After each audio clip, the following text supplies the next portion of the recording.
Vishnu Padaya Krishna Prashnaya Bhutale Shrimati Bhakti Vedanta Swami Namane Namaste Sarasati Devi Gauravani Pacharine Nivasisha Shunyavadi Pashtatara Sadhanine Jai Sri Krishna Chaitanya Prabhu Nityananda Shri Advaita Gadadhar Shiva Sari Gaura Bhaktavinda Hare Krishna Krishna Krishna Hare Hare Hare Ram Ram Ram Hare Hare.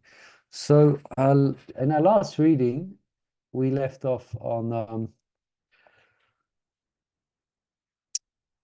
chapter 6, text 375, and it so happens that the chapter finishes in about 5 verses. So we read right up to the end of the chapter. We didn't quite read the chapter. We didn't quite finish the chapter. Do you remember we were saying that it seems like a summary is being made and it seems like it's ending? But actually, I looked and there's another chapter that we have yet to cover, and that's chapter 7.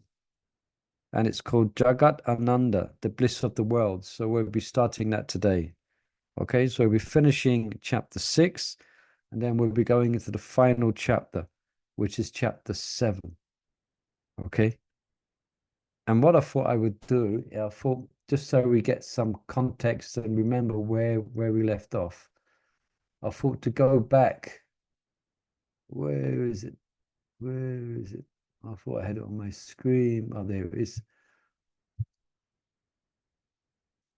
I thought to go back a few slokas here to 363.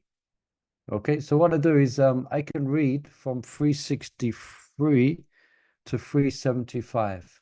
Yeah, and I just read the verses, and then we can share the reading out from 375. Is that okay? So give us a context of where we're diving in.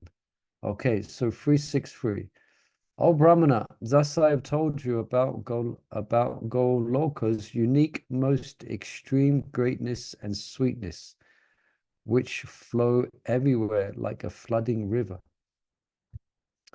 The Mathura Brahmana said, after striving for so long in so many ways, with so many desires in your heart, you achieve Krishna's abode. Now that he has gone to Madhupuri, where will you reside and how will you live? Shri Sarupa said, by the order of the Lord, I and all devotees like me continue to live in Raj in the company of Nanda and the others whose moods resemble ours. This is the nature of Goloka, Krishna's world. Even in his absence, the residents want to stay. No one wants to go anywhere else. There, sorrow dances vigorously on the head of every kind of happiness, and anguish gives a joy more intense than any bliss. After so long, having attained my desires, there I reside, beyond all desires, and to my heart's content, I relish the supreme and endless perfection of life. Yet the nature of that reality is such that I never feel satiated. Never, then, for any reason, can I give up Krishna's all-attractive lotus feet, smeared with kumkum from the breasts of the women of Vraja. Never can I stop serving those feet with my senses, body, and mind, not even for a fraction of a second. Krishna showed this most wretched person the favor of his mercy, mercy others can never hope for, enhanced with the taste of his divine sweetness. To no one should this be disclosed, yet I have recounted my story to you. After staying some time in Goloka, I realized this splendid Mathura Mandala here in the mortal world is non-different. Divine gopas, gopis, and cows abounding variety in Gokula, just as in Goloka. And so do the other animals and the birds and insects, and the mountains, rivers, trees, and other beings. And this place is adorned with never-ending stream of similar pastimes, expanded by the glorious Krishna Chandra. I reside, therefore, sometimes here and sometimes there. No longer do I perceive any difference between these two abodes. Traveling from one to the other, back and forth, they make it seem that there is some distinction, but I'm so attracted to both places that I hardly notice any difference. All right. Attached. Yeah, so that's the point we was making before, that Sanatana Goswami speaks of both abodes, Goloka and Gokula, in such a way that reading it, it's difficult to distinguish which one is which. And that's why, to highlight the fact that actually, as Gopal Kumar or Sri Sarupa is realizing, that there is actually, from one perspective, no difference. It is the spiritual realm here in Palma, and it's as it is in the spiritual world. Okay. At least if you have divine vision. Okay. All right. So this is when one gets their last life in Boma Vrindavan, right? Is that it? And then you like go back, but Gopkumar is coming backwards and forwards. Yeah, that's correct. As far as we have understood, that there is a birth if you reach to levels of high levels of bhava, seeds of prema, then you go to Palma Vrindavan, and that is more or less, from many aspects as described, is non-different. Then finally, one may enter into the divine realm. So is Gopkumar then talking to his disciple in Boma Vrindavan? Because he wouldn't. Yeah, he is, as far as I've understood. And his disciple isn't given a name, he's just called a brahmana. Brahmana. Yeah, so he's relating his own extraordinary journey to his disciple, this mature brahmana who has taken shelter of Gopakumar. So Gopakumar has told him everything. He's even told him of his Sarupa, of his relationship with Krishna. Yeah? He hasn't held anything back. Yeah? All right. Yeah, because I thought coming to Boma Vrindavan was where you get your training to go back in your proper Swarup, Yeah, that's how I've understood it as well. I think that's correct. But it's more, it's not the it's more not like, I guess there's training, as we understand training, to make garlands, to etc., to dress the Lord, but generally it's training in the mood that is required for serving the divine couple. Yeah. And so one will so for instance, when one actually achieves a high level of devotional attainment, say bhava, then as bhava develops, then one becomes attuned to their actual service, their actual the group they're in, the clothes they wear, the specific mood they in. There's the 12 aspects. So Ekadashi, forget, I was looking at it today. So as that gets developed in one's actual mood and one's etc., then one will go back to the actual spiritual world. All right. So we read then. Let's do some reading. So someone like to pick it up from 376. Mother Mongol, we have your hand raised. Well done. Thank you. 376. Neither my sight, nor my hearing, nor even my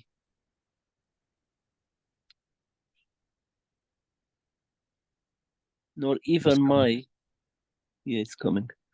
Mind ever touches any other abode than this too. Commentary. Being exclusively attached to Krishna and his abode, she Sarupa is obviously to everything else. Is oblivious to everything. Yeah, Obliviously to everything else. Sorry. My heart never thinks that the original Supreme Lord Shri Krishna or his devotees like those present here could ever reside anywhere else. Commentary. Here Swarupa is talking only about Svayam Bhagavan, the original personality of Godhead, and his Vraja devotees, not about the Lord's expansions like Vasudeva and Dwarka and their devotees like Vasudeva. 378. From time to time I may see residents of Vaikunta or some other places, but to my eyes they appear tormented by separation from Sri Krishna. Commentary. Sri Swarupa's vision is that of an Paramahamsa situated in Vraj above, the mood of Raj. He sees everyone, even outsiders, as if they were also in that mood. When he meets devotees from Dwarka, Ayodhya, and Vaikunta, he projects his own feelings into them and presumes that they are anguished by not being with Krishna in Braj. In this way, nothing distracts Swarupa from his meditation on the glories of Goloka, and he remains satisfied in all circumstances. Okay, so his Wow. vision is colored with his specific prema. So as he experiences, then he sees it everywhere. So it might not be a fact, and it's described here that the residents of Dwarka are feeling separation. Yeah, well, it's not as if they are fully absorbed in their particular relationship with Krishna in awe and reverence. But but according to the vision of Sri Sarup, they are all in anguish, being separated from Goloka Krishna. So his vision is colored with his specific mood of prema. Yeah. Yeah. I'm just thinking. Therefore, he's always remembering. Sorry? I'm thinking the place he is in, Goloka, or how come he's seeing devotees from Dwarka, Ayodhya, Vaikunta there? Let's just see. Yeah, he has been there Yeah, he's on been. his Yeah. journey, and it seems like he's speaking. Maybe they're traveling. Yeah, when he was traveling, but these devotees won't be in Goloka or Gokul, will they? Because they're they're in their Pacific Dwarka, relationship Ayodhya, and with Krishna. Vaikunta. They're in that abode which that relationship Yeah. is relished. So he says, from time to time, I may see the residents of Vaikuntha or some That's what other I was places. thinking. But so perhaps he's envisioning being in those places at some point, and so he concludes, I can only see one thing, and that's the mood of Raj. So even if he was to go there from time to time, I may see the residents of Vaikuntha or some other place. But as far as he's concerned, his heart is always situated in the Raj Prema. Wherever he may wander, wherever he may go, he only sees Raj Prema. Yeah, so he's pretty absorbed. Yeah, there's much I can make of that. Yeah. I thought, is he being like Narad Muni, can go everywhere, Well, he's been everywhere up to this point, but it seems like he's been. right. But, I mean, once he got to Goloka, I didn't think he would come down, Oh, we don't. Yeah, perhaps let's read on. Perhaps this is interesting. From time to time, I may see residents of Vaikuntha. Yeah. Don't forget, so he's in Burma and he's speaking to his disciple. Let's see. Okay. Carry on, Mother Mongol. It seems it takes time for the page to load at your end. 3:9. By not seeing in those other devotees a mood like that of the residents of Raj, I may occasionally be disappointed. Yet that only makes my love for Krishna shine forth more brightly. And so my disappointment becomes a cause of supreme joy. Commentary. Sorry, it was the mouse there. Commentary. Because the devotees of all expansions of Godhead are eternally blissful, Svarupa sometimes noticed that even outside Vraj, even without Krishna's direct company, such devotees are happy. That anyone could think himself happy, the mood of Vraj disturbs Svarupa occasionally.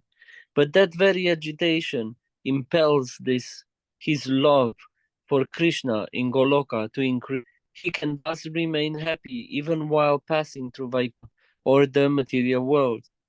380. Okay, so it seems like he How is much can I say about this? traveler. It seems like he is Yeah. continuing with his travels, it seems like. But now his heart, because before he would go to these places and he would feel some type of attraction to begin with. But that would soon abate. But now his heart's just situated in an ocean of Raj Prem. So he's okay, go on. How much can I say about the supreme reality? Oh, the world of Goloka, its multitudes of residents honored by all the worlds, always perceive its greatness. So now I have said enough. To all who live with the Lord in that pod, I offer my obeisances. There you go, finishing the chapter. Go on. Goloka is the ultimate reality, and the essence of that reality is pure love for the lotus feet of Shri Nandanandana. Hearing about and describing the wonderful sports of Krishna in Goloka and in Mathura, Gokula are the most worthwhile engagement for anyone. Ultimately, however, one can only say so much, and one must finish by offering one's respects to the most fortunate inhabitants of Lord Krishna's abode. By honoring them, one honors their pure love for Krishna, a love highest goal of all endeavors. That's the sixth chapter of part 2 of Srila Tana Goswami Brihat Bhagavatamrta, entitled Abhishta Loba, to the attainment of all desires. Yes, so only a few verses. I remember last time we read, I went forward and saw, oh, we could have finished the chapter and started the next reading on chapter 7. But anyway, no loss. All right, so that's chapter 6. So it seems like everything has been said, everything has been explained, but no, there's more to explain. So this is chapter 7. Jagat means Jagat means the world, and Ananda, so the bliss of the worlds. Let's see what nectar is going to be churned now. Okay. Anybody else like to read a few verses? I see Mother Labangalachaka, you have your hand there. You're welcome to take us into chapter 7. Yeah, great. Thank you for it. Okay. Am I starting off with this text too? Oh, yes, sorry, I've gone forward too far. Yeah, sorry. Text 1. Sri Sarupa said, My dear Brahmana, now think carefully and decide for yourself what is the highest goal of life and what is the best way to achieve it. Commentary. The 7th chapter describes how the Mathura Brahmana, by the mercy of Sri Sarupa, achieved pure love for Krishna, and on the strength of that love, received Krishna's special favor. Sarupa had depicted the most important aspects of the glories of Goloka. Now all that remains for him to give an explicit answer to the Brahmana's earlier query. From various sources I have heard of various goals and various methods to achieve them, but still I cannot definitely decide what goal I should strive for and what I should do to reach it. Brihat Bhagavatamrta 2:198. To test whether the Brahmana disciple has now correctly understood what he has been taught, Sarupa asked him to give his own opinion about what should be his sadhya and sadhana, his goal and the means to achieve it. All right. Text 2. Shivaram uses these two words very, very often, sadhya and sadhana. So depending on what you want to achieve, what perfection, sadhya, then you have a specific sadhana. So this is what is going to be described now. Okay. Text 2. Yeah. Please understand, O best of mature brahmanas, just like me, you have already fully achieved your goal by the mercy of the divine goddess. Commentary. Sarupa's disciple on the verge of perfection has yet to realize the glories of Goloka directly, but soon he will. Instead of trying to explain more about those glories, his guru advises that he merely be patient, and soon he will see everything with his own eyes. Text 3. Whatever is left for you to achieve, you have already nearly attained. Now please know this. I can see that the Supreme Lord has bestowed upon you his full mercy. Commentary. But visible signs of perfection have not yet appeared in me, the Brahmana might humbly assert. Here Sarupa disagrees. She, Golokanath, had already singled the Brahmana out as a recipient of his full mercy. I think the divine goddess is directly Radharani here. I think it will be explained that she intervened specifically and asked that this Brahmana be given mercy. Yeah, you just said in text 2. Let me just look at if they're word for word, see if we can.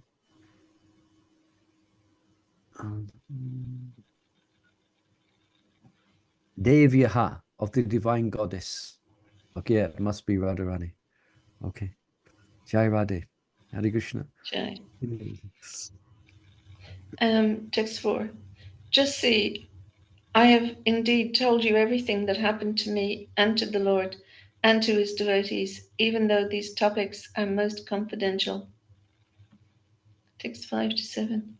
The special ecstasies one relishes in the shelter of the personality of Godhead's lotus feet are private. One should feel shy to reveal them, even to one's own mind.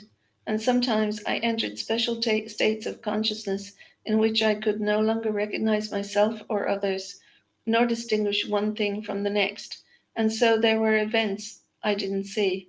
Yet Krishna, in your presence, has entered my heart and brought all these topics out, forcing them to come from my mouth. Commentary. A spiritual master can certainly reveal even the most secret knowledge to a faithful, deserving disciple. The mature Brahmana, before hearing his guru's personal history, was a raw neophyte, and Sarupa was at different times too distracted by ecstasy to perceive clearly what was going on, and so had difficulty recounting some of the events of his spiritual journey. But despite all this, and despite Sarupa's reluctance, Krishna forced the whole story from Sarupa's mouth. Yeah.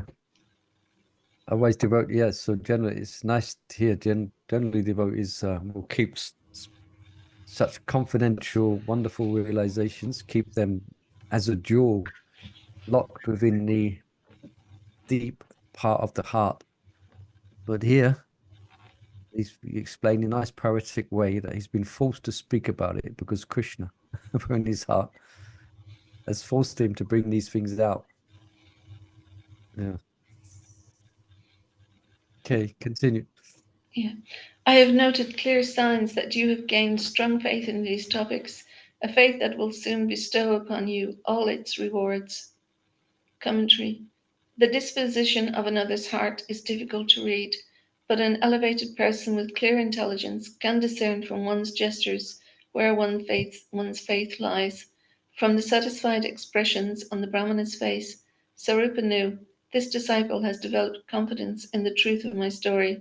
In other words, Sarupa's mission had achieved success. One's strong faith in the transcendental reality is established.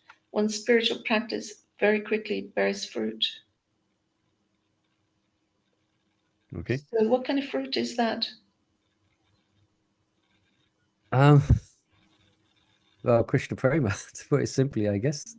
Really? Okay. Yeah, one's strong faith in the transcendental realities established, one's spiritual practice, yeah.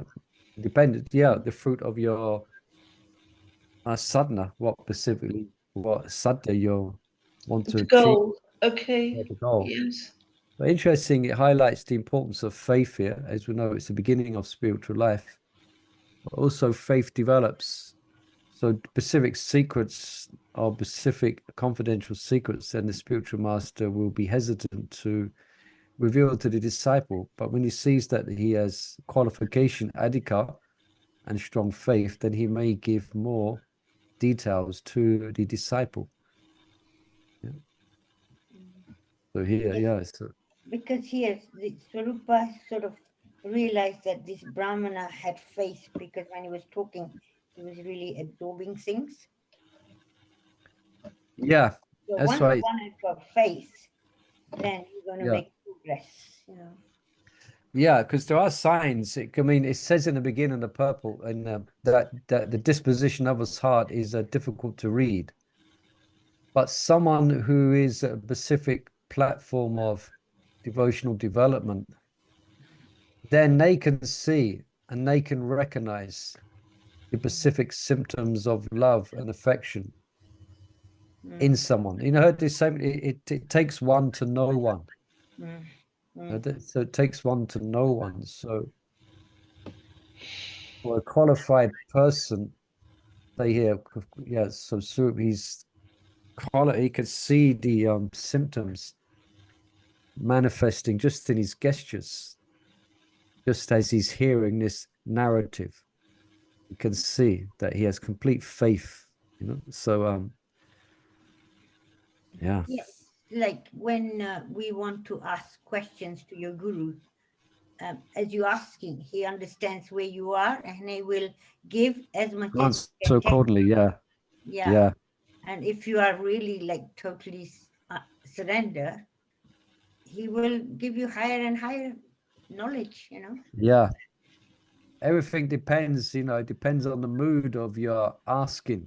The mood of your heart will come out and be more noticed by the guru rather than the words. Understand your actual mood and your questioning. That's why the guru is always very attentive when a disciple asks questions, because he's observing the heart of the disciple. And according to his heart, then he will answer accordingly. It's very mystical, actually.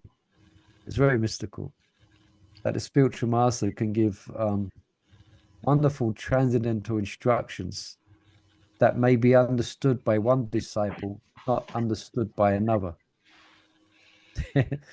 This is the mystery of transcendental revelation or transcendental knowledge coming from disciple to the guru. Oh, excuse me, coming from the guru to the disciple.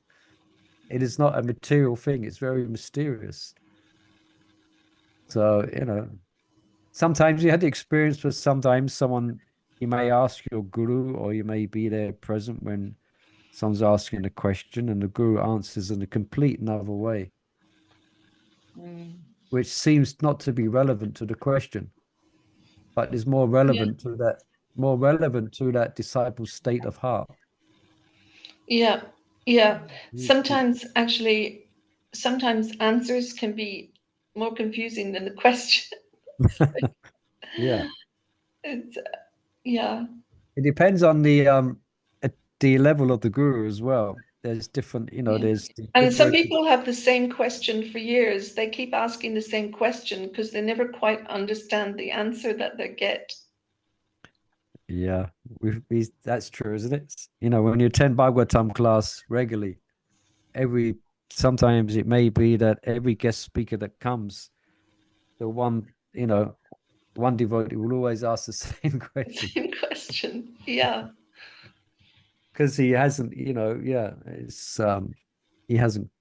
or she may not have been grasped it, or anyway, it's very mysterious.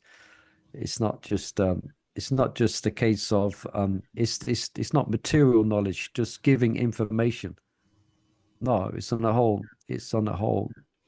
I guess there is some basic information, like how many yugas is there, Maharaj? Oh, what is 4 yugas? What's the name of the first yuga? Okay, there's that basic transformation of knowledge. But as far as real Divya Gyan, real Diksha Divya Gyan is that which inspires bhakti within the heart. So that's very mysterious, isn't it? Yeah, and also I guess we may all experience to one degree or another how often we get to associate with our spiritual masters, either Diksha or let's say even Shiksha. It doesn't come about easily. I know, for example, trying to meet my spiritual master and get to ask him questions. I'm currently dependent upon the causeless mercy of the Lord, and it's mystical when it happens, and it's mystical when it doesn't happen. It's all Krishna's mercy. A lot from your classes, Sorry? You can extract a lot of answers from the classes he gives or Guru gives. Yeah. Because I heard even reading, like associating with Prabhupada's reading purpose and that, to the degree you surrender to that reading or try and make an effort to understand, you'll make progress accordingly. Yeah, thank you for bringing that out, Mother Chandravali. That's a really important point that we should bring out here, is that reading is just as transcendental than hearing directly from the Guru. Because in one sense, we are hearing directly from Prabhupada. Yeah. So if we're in the right submissive, eager mood, when we read, we will experience shelter, divine shelter and revelation. Yeah, it's a very good point. So reading Prabhupada's books is not like reading the Sunday Times. Okay, hopefully we've understood. Yeah, good point. Yeah, so. And we should read louder to yourself, Yeah, you do that? Mm-hmm. Yeah, that's good. Increase the sound. Yeah, like I was instructing, when the course we was teaching, the devotees have to learn not much, they have to learn a couple of mantras. But I explained that in order to learn or to remember, the main method of receiving knowledge is through sound. So that's why it's good when you're trying to learn slokas, is to say it out loud. So the mind can absorb that sound vibration. And then you can repeat that same sound vibration back. If you try and learn a sloka just within your mind without repeating it verbally, it takes such a long time to learn it. That's why when I try and learn slokas, I always recite them. I go over and over and over it, and I get used to hearing that sound vibration. Sorry, we're going another direction here. Yeah, so you do that, Mother Chandravali. So devotees might do that as well. Others might do that. When I was learning slokas, it was like one line. Yeah. Over and over and over. Then you go to the next line, like that. Yeah, or reading Leela as well. That's always nice to do. Read Leela loud as well. Even now, I just read louder than I can. Yeah. I always read loud. I can't read in my mind. That's good. Yeah. Actually, Keshav Bharti Maharaj, when he used to stay at my place. Oh, he's the Acharya. He's the one he told me to read loudly to myself, to read. All right, so you're following that instruction. Nice. Okay. Let's read on a bit. Seems that Radhika is making an appearance, Radha Devi. Radharani. Okay, so continue. Longer, wasn't it? He's reading. Yeah. Early this morning, Shri Radhika Devi herself came and ordered me, Sarupa, a brahmana from Mathura who is my devotee, is coming to my grove. Commentary. The Mathura brahmana considered himself a devotee of Durga, but she is a partial expansion of Shri Radhika, Lord Madan Gopal's eternal consort. Go there alone the first thing today, enlighten him with good instructions, console him, and help him quickly attain Krishna's grace. Commentary.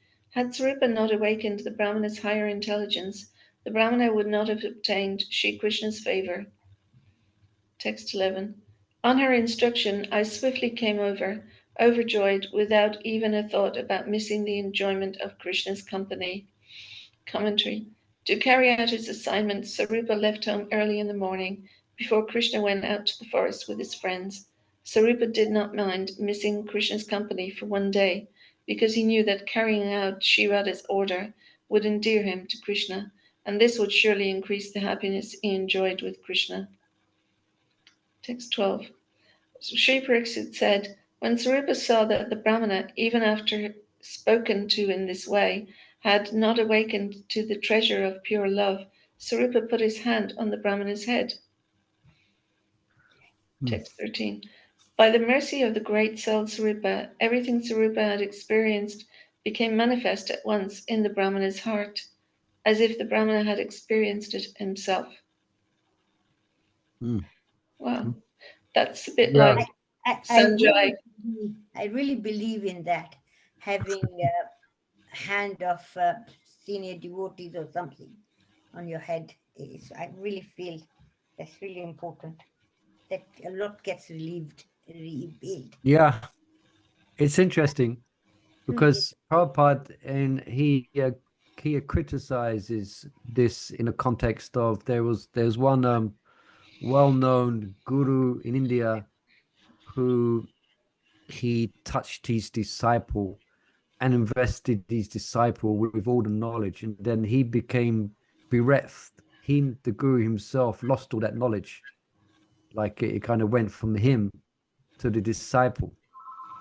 And Prabhupada strongly criticizes that concept from, that concept of being blessed like a bolt of lightning by the guru. In other words, it's a process that we follow in order to attain divine knowledge. But here it's exactly that. He's getting, it's not exactly that, because this is prema that's becoming bestowed by Sarupa. So Sarupa is very pleased with this mature brahmana. And he's just, so everything's become manifest to him, the brahmana's heart, just by this touching. So anyway, it's interesting. You understand? It's like, it's not as if, and that's why gurus,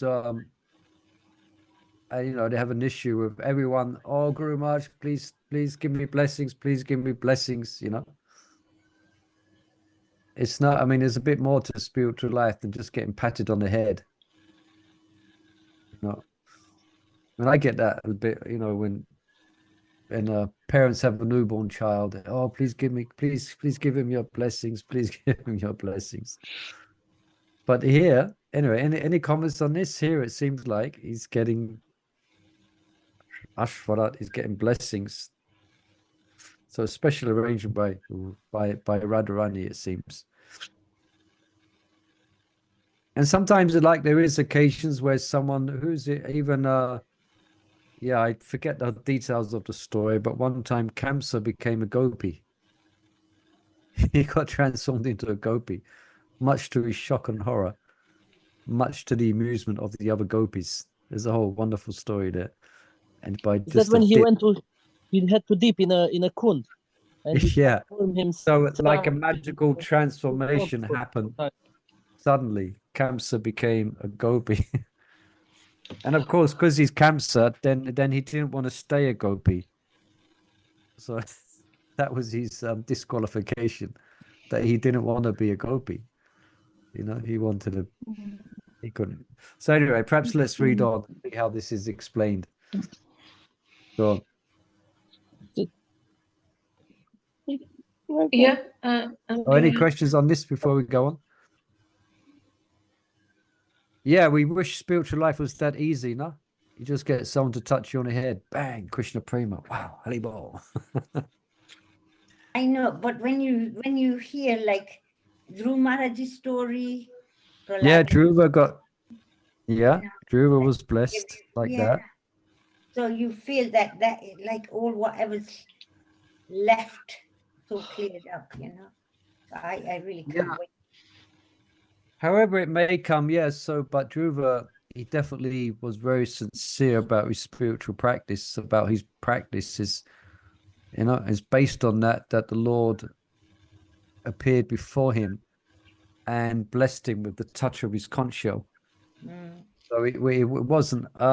He definitely had the adhikar for it and proved himself in his sincerity in obtaining darshan of the Lord. That's why the Lord touched the conch on his head and he became imbued with, spontaneously spoke wonderful verses in glorification, even though he was a young child. Yeah. The knowledge just gets revealed. Yeah. Same with Prahlad Maharaj. Lord Yeah. puts his hand on his He head and touched his paw on his head. yeah, and he's like, Paw on his head, rubbed his head. comes out, you know. Yeah. So in other words, I think more we can say is that it's not just a physical exchange, it's the guru, or say Krishna, is expressing their appreciation for the disciple or for the devotee. He's expressing his heartfelt appreciation. Then he embraces, then he may touch. So it's that appreciation which I would say is the main factor for devotee being blessed. Mm. It's not just the physical, it's the whole. Not physically, yeah. Yeah, it's like, You know, when you go on parikram with Dinabandhu Prabhu, it's really nice. He goes with his stick and he gives you a bang. oh yeah. Anyway, it's a fact. We need the blessings of devotees. However it comes, a pat on the head, a smile, some words, some attention. We are completely should be eager for it, whatever way it may come. Any kind of service you could do. Yeah, we should beg us Right. for mercy. All right. Okay, you can read this Lavangala text 14. Text 14. Okay. Such are the most amazing glories of contact with a great saint. By that contact, this brahmana suddenly achieved perfection, realizing his eternal identity. Commentary. Usually, only the Lord's most qualified devotees attain pure love of God after long endeavor for the Lord's special mercy. How then could this brahmana have achieved prema so quickly? Only by coming into contact with a powerful saint. The brahmana's own efforts alone would have been of no avail. His success was possible by the unique glories of Vaishnava association, incomprehensible to material minds.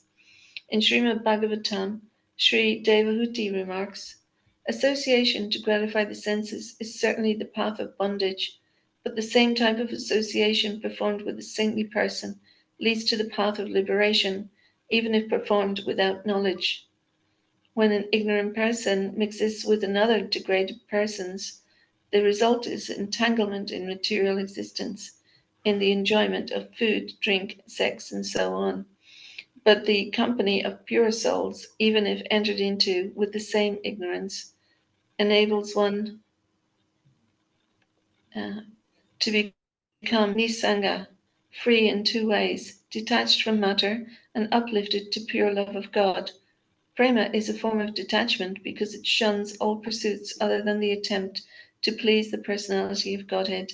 Therefore, as stated in the Yoga Vasista Ramayana, in all circumstances, one should approach saintly persons. Even if one achieves no teachings, spontaneous dialogue with them imparts valuable lessons.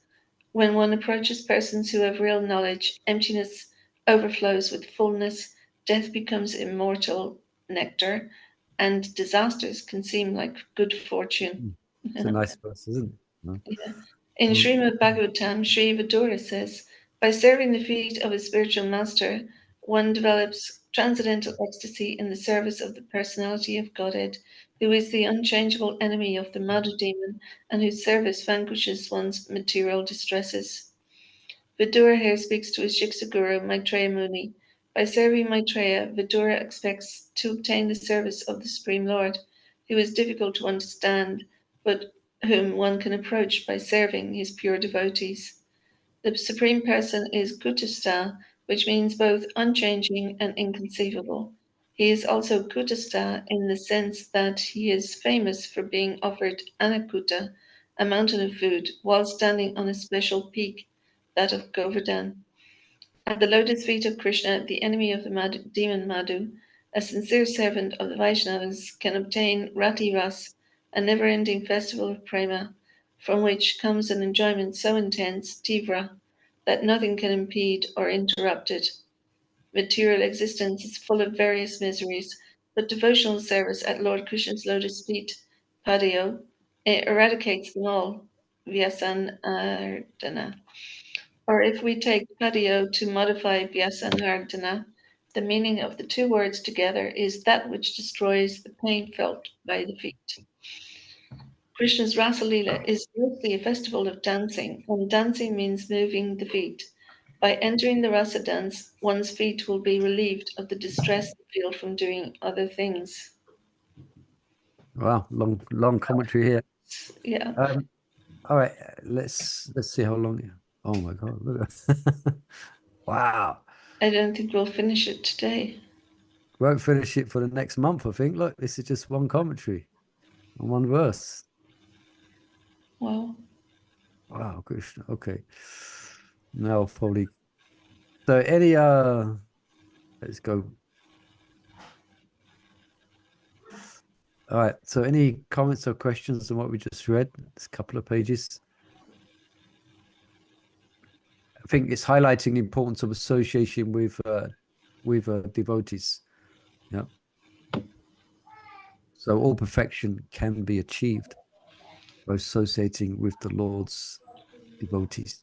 All right. Anyone else like to read out there on page from 343? Hare Krishna, Prabhu, I can read. Go ahead, Mother. Go ahead. Sorry, I'm reading from the association, yes? From the association. Yeah, this is Satampa Sangamama Viya Samvido Bhavanti Kana Rasha Nakata. This is a wonderful verse from Srimad Bhagavatam from Lord Kapila. Okay, go ahead. In the association of pure devotees, discussion of the pastimes of the Supreme Personality of Godhead is very pleasing and satisfying to the ear and the heart. By cultivating knowledge of the Lord's activities, one gradually becomes advanced on the path of liberation, and thereafter one is freed and one's attraction becomes fixed. Wow. Then real devotion and devotional service begins. Bhagavatam 3:25-25. Here Lord Kapila Dev mentions 3 symptoms of the gradual development of prema: firm conviction, shraddha, love for the Lord, that's rati, and what's that word, Prabhu? Unswerving. Unswerving. Unswerving. I was thinking of unwavering, unswerving, dedication to his service, bhakti. In the course of devotion advancement, each of these symptoms becomes manifest naturally, without separate endeavor. Lord Kapila Dev does not intend to say that the sequence of development is literally Shraddha, then Rati, and then Bhakti. Rather, we should understand that first, a new devotee acquires faith, Shraddha, then takes up the process of Bhakti by hearing, chanting, and serving, and later achieves Rati. Because Bhakti means both the practice of devotional service and the mature stage of spontaneous love, to say that Rati Prema is the fruit of Bhakti is correct. Yeah, just one point here that just comes to mind is that especially often devotees have a particular difficulty that we're dealing with, especially at the stage of anartha nivritti. There's a specific attachment that may be very hard to overcome, particular memories, particular way, or particular, you can say, particular anartha, say. So that's why we may not see the how or the means or the method, or we may seem difficult to overcome. But what's being described here, that if we just simply stick to the principles of devotional service, then these things will naturally be overcome just by the potency of engaging in bhakti. Yeah, just like it's described that it even described in reference to the attainment of love of God. Just like when the sun rises in the morning, it dissipates the morning fog. So similarly, by development of love for Krishna, then everything inauspicious becomes purified. Yeah, because sometimes sometimes we can feel a bit depressed or a little bit anxious about our various material attachments, etc.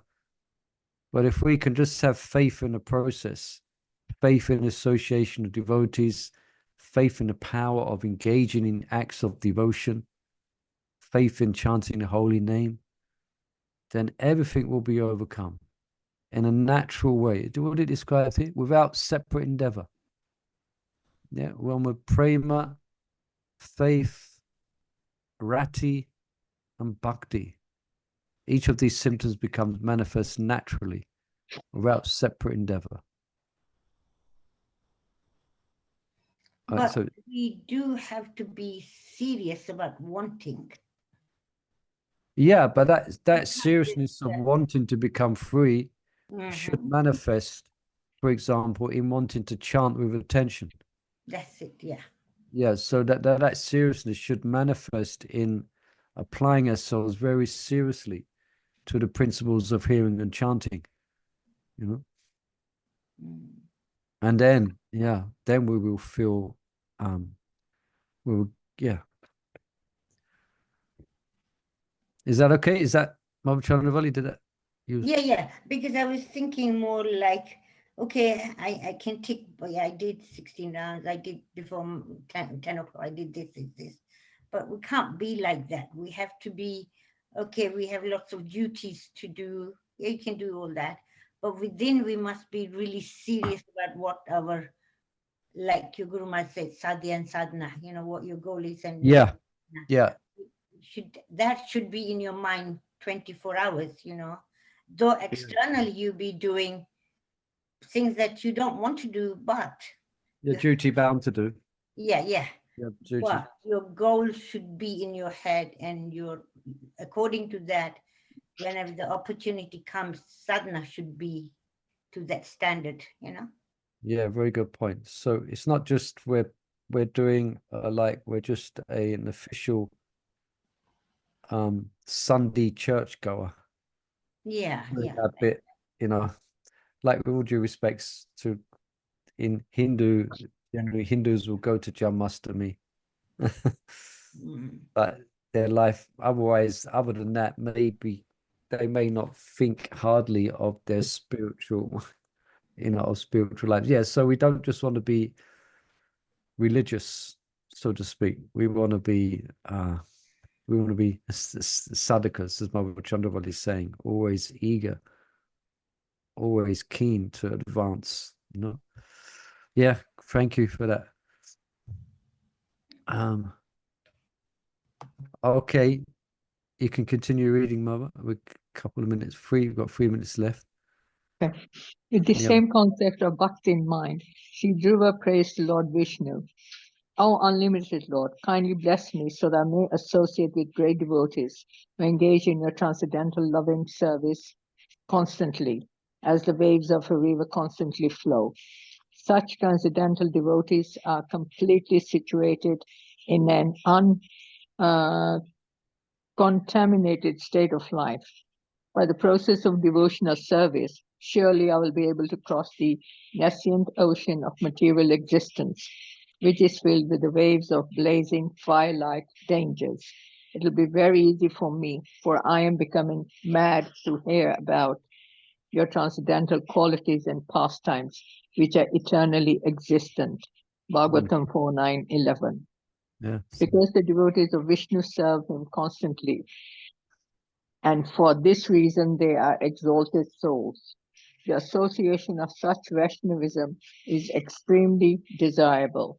One who achieves it need not bother aspiring for the fourth goal of life, liberation. For liberation comes automatically as a byproduct of pure devotion. Dhruva anticipates that in the company of Vaishnavas, he will drink the nectar of topics about the Supreme Lord, which will intoxicate him and empower him to cross effortlessly the dangerous ocean of samsara. Drunkards are mainly interested in the taste of their liquor. They have only a superficial interest in the secondary effects of alcohol, such as its ability to ease the discomfort of cold weather.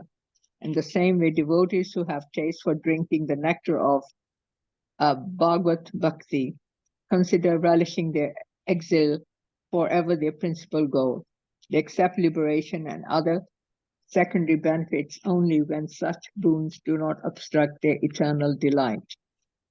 In Srimad Bhagavatam, Lord Shiva gives this opinion. If one by chance associates with a devotee, even for a fraction of a moment, one is no longer subject to attraction by the results of karma or jnana. What interest then can he have in the benedictions of the demigods who are subject to the laws of birth and death? My dear Lord, your lotus feet are the cause of all auspicious things and the destroyer of all the contamination of sin. I therefore beg your lordships to bless me with the association of your devotees who are completely purified by worshipping your lotus feet and who are so merciful upon the conditioned souls. I think that your real benediction will be to allow me to associate with such devotees. Okay. Rather than, sorry. Pause there. So it seems like Sanat Goswami is just he's just glorifying the association of devotees. Yeah, how powerful it is.